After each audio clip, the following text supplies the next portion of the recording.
Good morning. Hope you're having an amazing day. It's Mark Wiens. I am in the mountainous province of Nan, which is gorgeously beautiful. And today we're on our way to a village called Ban Bo Luang, which is famous throughout history for its ancient salt wells, where there are some wells that naturally produce salty water, which they then harvest into salt. It's been traded for centuries in this region. So there's lots of history in this village. We're going to see the salt wells, and then we will definitely be getting some lunch, some food, when we arrive at some point in Bo Kluea, the village. It's a spectacularly beautiful place and I can't wait to visit.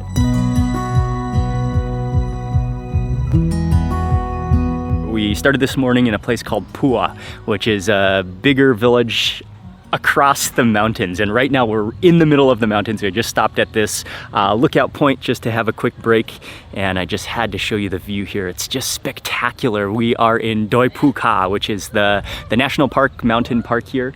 The mountains, the greenery, the freshness, the nature is absolutely spectacular. And then from here, we're about to jump back into the car, and then it should just be a 20 or so minute drive down the mountain.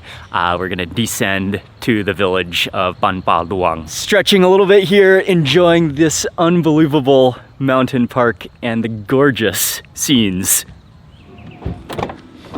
The weather up here is so perfect. It's to the point where you almost need a jacket, and it's in the middle of the morning. The air, the freshness, it's perfect windows weather. One of the highlights is definitely the drive through the mountain pass. It's absolutely spectacularly beautiful. And lots of switchbacks.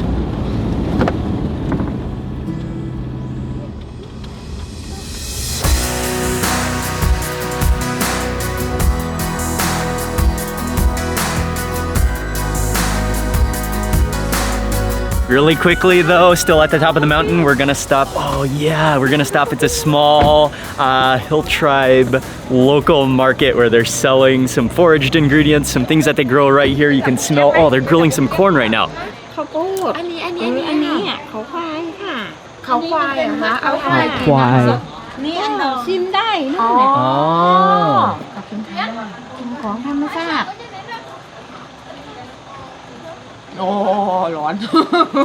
She's actually eating some cassava, I believe, some mountain cassava, but then they're grilling corn. There's taro, there's sweet potato, there's some vegetables, and then the most interesting thing though that they have is called Khao Soi. It looks like buffalo horns. Yeah, buffalo horns. It really is like buffalo horns, but it's some kind of a plant or fruit. And that she said is they pickle them and then you can taste them. Ooh. Salty and sour. Oh wow. Oh, that's a juicy snack food though. Very fibrous. And crunchy. Oh, it's awesome actually. ขอบคุณมากครับ ได้ก็ชิมนะครับเอาชิมเลยชิมแล้ว Okay, this one is the hot roasted cassava. Oh, I love it. Roasted, almost coffee flavor to it. From that smokiness. I love the texture, the dryness. Oh, thanks, Jing. The buffalo horns. At first, I had only seen the pickled one of the buffalo horns, but they also said you can eat it raw and fresh. They have some chopped up too. Oh, wow. Okay, I love it raw, fresh like that. Oh, that's like one of the sourest mangoes you could possibly have. Like a mango, a little more fibrous. Oh, yeah. And that is extremely sour. Oh, I love it. Oh, that is amazing. This could have so many culinary uses because of that sourness. It's similar to a bilimbi almost. Oh yeah. You can immediately feel your teeth, the enamel, eroding away from that acidity. And here's a really big one, but on closer inspection, you could either be buffalo horns or a giant handlebar mustache. Or this way. Yes. How about that? Yes. 10 บาทค่ะ ยิง สนุกสนาน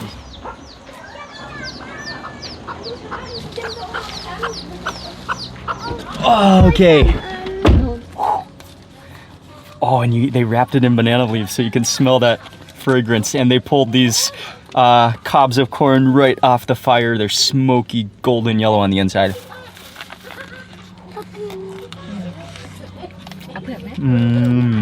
So sweet. You can taste the freshness and so juicy. Okay.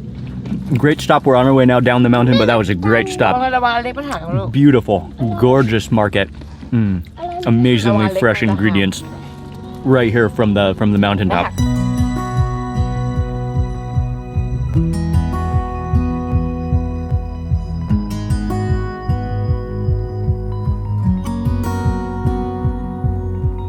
We made it. Welcome to the beautiful, peaceful, relaxing village, Ban Bo Luang. And there are a lot of people here, a lot of tourists come mainly to just enjoy the incredible natural scenery, but mainly for the history here, the salt wells. And so that's kind of this main street in town that you walk down. And now because of the popularity, because of the tourism, there are coffee shops, there's little restaurants along this strip as well that you'll find all along here. We've come to the first place, which is called Bo Kluea Sin Tao. But this is the entrance to, this is the salt pits. But you gotta see over here, I could see it, I could smell it. Drying in the sun is one of the greatest spices of this region called makwen, which is related to Sichuan pepper. Not quite as pungent, not quite as strong, but it's the king of spices in this region. And it's just, I absolutely love it. And there it is drying in the sun. Walk back into this community, it's so cool. You can smell the wood burning. This is where, oh yes, there's a number of homes and huts throughout this back alley bamboo structure, amazing place where they are burning firewood and boiling the water to create the crystals to then harvest the salt. Right in the center of this little community, surrounded by the huts where they are boiling the salt water, is the ancient salt well. So this is what it's all about. This is what it comes down to. Whoa. Well, that's pretty, oh, it's not too deep. You can see the water down there, but that's salty water down there. On the sign, it says it dates back 800-year-old ancient salt well, but I think it's even older than that. I think it might be 1,000 years of history here surrounding this salt well that built this community and that was included on trade routes as salt was such an important commodity in the history of this area. I mean, in the history of the world and even to this day. And for me, I'm just imagining the years and years of history and the people that have passed through this village because they were known for salt and produced salt. They have this extraordinary natural commodity, and how nowadays it's just, I mean, we don't even think about getting salt. Salt is everywhere and it's easy to get anywhere you go, but that wasn't always the case in the history. Okay, so now that we've seen the actual well where they draw the water, the salty, naturally salty water, let's go find, and I think there's a number of different huts still producing the salt and still boiling the water to get the salt. And I saw one at the front that looked pretty cool, so I think we'll go try to check that out.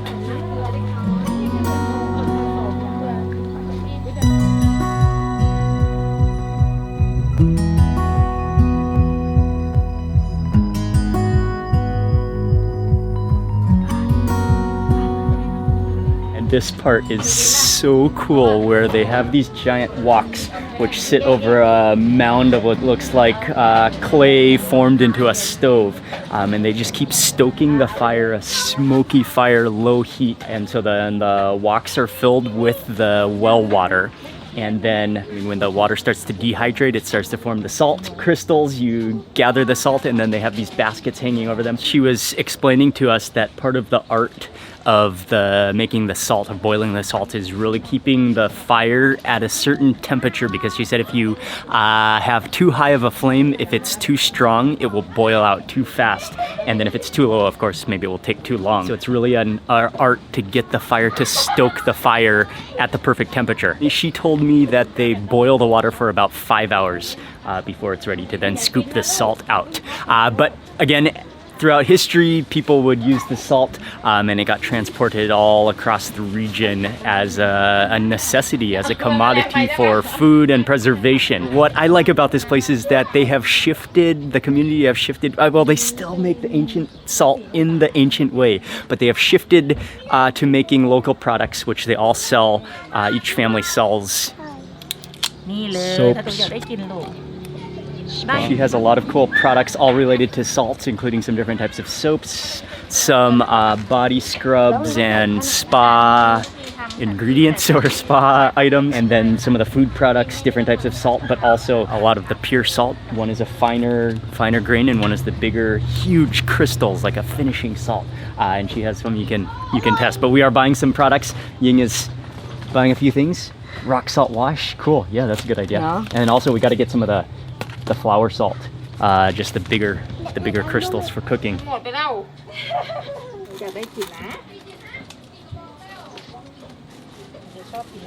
Very excited.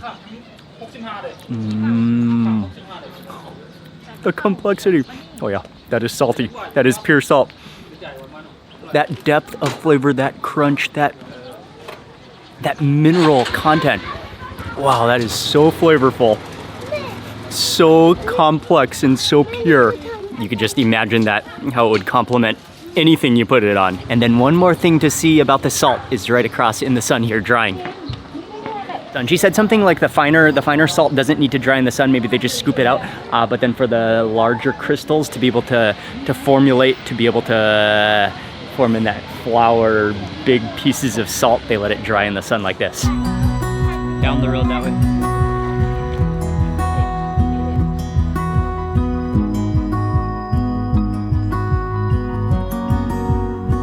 We're gonna keep on walking down the road. You'll notice shops, little boutique shops selling clothes, selling souvenirs. There's some restaurants, some choices of food to eat. We're coming up on the next salt well, but before we stop there, we're gonna stop for a quick bowl of noodles. Specifically, I hope they have khao soi, which are curry noodles. Oh man, I'm ready for some curry noodles.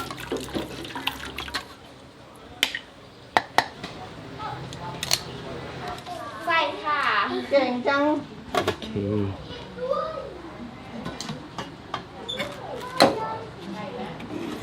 Hòmครับ Hòm.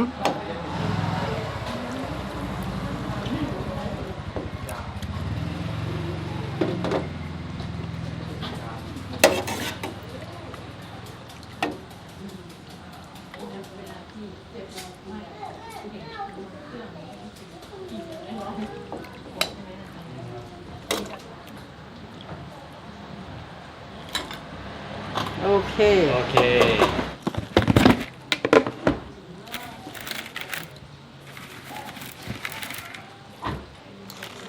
แล้วก็ใส่ผักดอง ก็ใส่ผักดอง อันนี้ผักอะไรครับ ผักดองผักกาดดอง ผักกาดดองโอเคครับ ผักกาดดองแล้วก็ใส่หัวหอม ใส่หัวหอม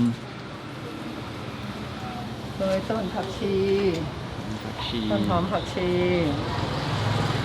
เรียบร้อย Okay. ขอบคุณมากๆครับ All the condiments are down here, and there's the jar, the plastic tub of chili, and you pick it up, you see a sign. There's actually a sign plastered, taped to the table that says Prik Pet Mak, which means the chili is very spicy. I love this place. เหมือนพ่อจัง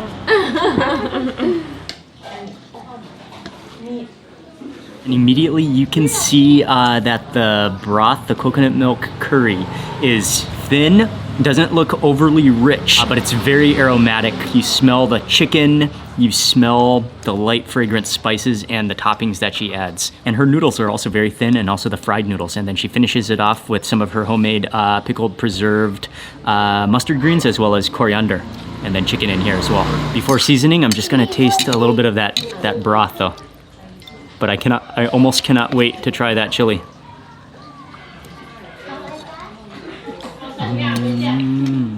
Yeah, it is light. It's not too buttery, not too rich. Light and refreshing, but at the same time you do taste a hint of creaminess from the coconut milk. It has a sweetness to it. You taste a bit of a dry spice blend to it. Oh, that's comforting. That's exactly what you want to be eating. But even more exactly what I want to be eating is that chili that's very spicy, as the sign says on the table, taped to the table.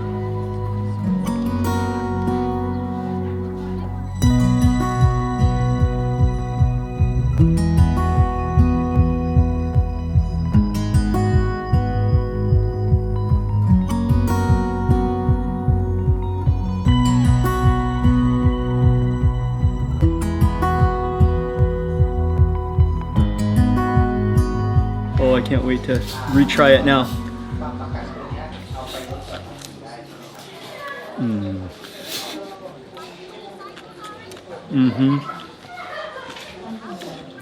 Oh, with that chili. The heat, the smokiness. You have the softness of the regular noodles and the crispiness of the fried noodles. Try the drumstick, the wing drumstick. Oh yeah, that chili is amazing.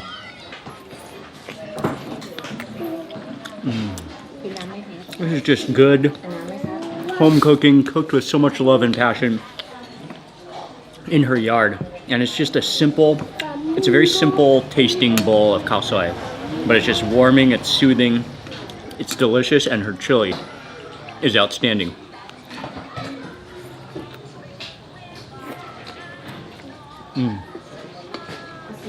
And I would definitely say that her chili is a little bit spicy. It is spicy. In fact, I need some more of it.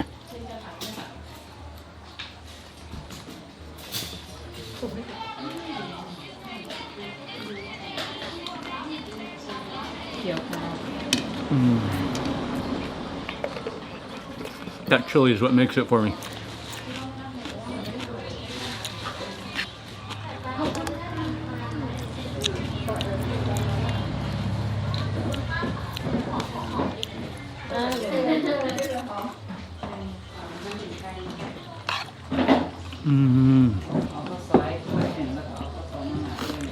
Oh man. What a location, what a place, what an auntie.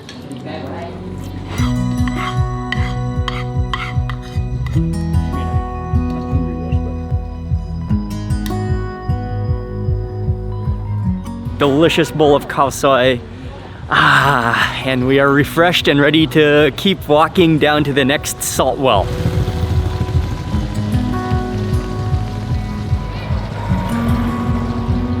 Well, just down the road from where we had the bowl of khao soi. It's pretty similar. There's some shops. There's the well right in the center where they used to draw the water. Well, they still draw the water, the salt water, naturally salt water. And then there's a variety of huts around where they boil the water and then products that they sell. Another ancient 800-year-old well.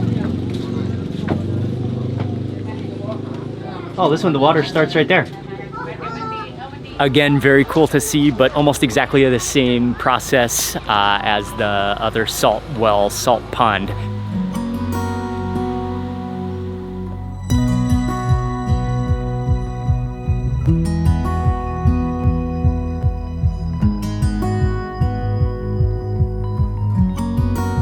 We ended up walking back to the other side of the village and then came to the hotel that we're staying, which is called the Bo Kluea View Resort, which I will review and give you a full tour, as well as the dinner at the restaurant, where the restaurant is very famous. I'll do a full review in another video, but that's gonna bring us to the end of this tour of Bo Kluea, the famous ancient salt ponds and the famous ancient salt wells of Bo Kluea in Nan. It's, for one, it's a spectacularly beautiful place. For two, the history, the ancient preservation of the production and harvesting of salt is so cool to see. Really highly recommended to visit here for the beauty, for the culture, for the spectacular history and nature and beauty of Nan. That's gonna be it for this video. I wanna say a big thank you for watching, and remember to give this video a thumbs up, and remember to subscribe for lots more travel videos and travel tips. Thanks again for watching, and I will see you on the next video.